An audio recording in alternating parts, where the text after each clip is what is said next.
Magandang araw! Ngayon ay ikukwento namin sa inyo ang aming journey sa pag-implement ng Stay at Home Magtanom Outreach Program.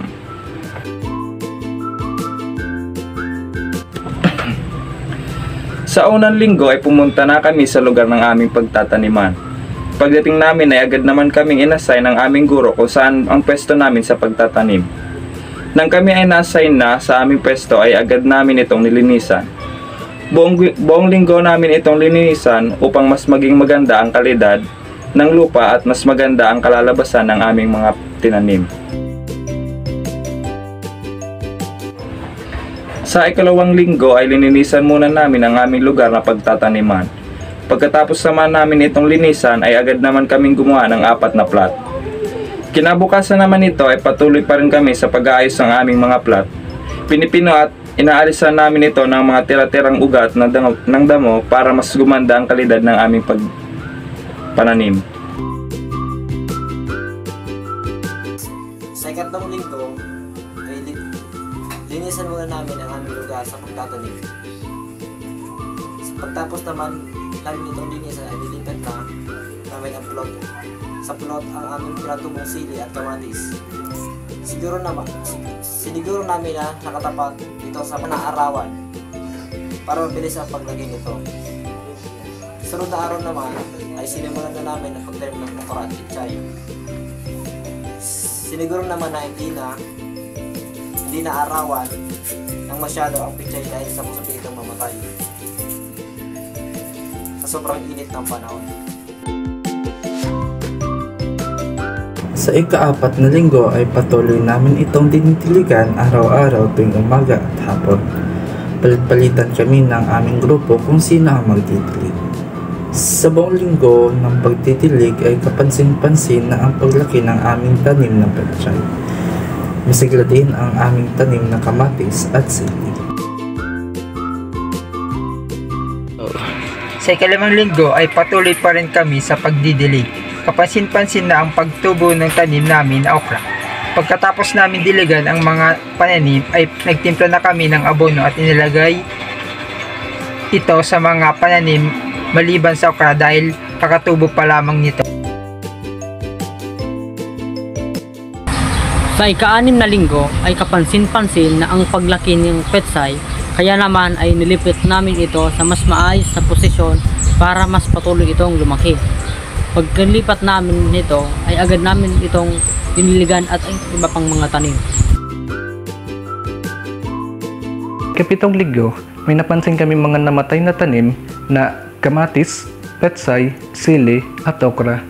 Ang posibleng dahilan nito ay ang sobrang init ng panahon, kaya't inalis namin ang mga namatay na tanim at pagkatapos ito ay diniligan na namin ang mga pananim.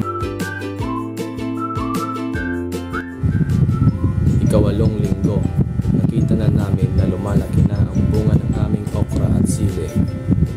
Ang pichay naman ay lumalaki na rin ang mga dahon, ngunit may kaunti itong butas-butas. Dahil sa peste, wala pa kaming nakikitang bunga ng kamatis sa linggong ito. Ngunit sa susunod na linggo ay aanihin na namin ang iba pang mga bunga ng pananim.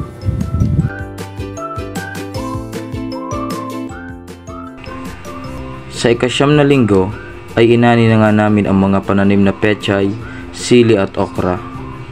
Mas marami ang naani namin na pechay kaysa sa ibang bunga. Kahit patuloy ang sobrang init ng panahon ay may naani kami. Hindi lang nakaabot ang kamatis sa araw ng pag-aani.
Agad naming niluto ang mga naani. Ginisa namin ito na may sahog na sardinas.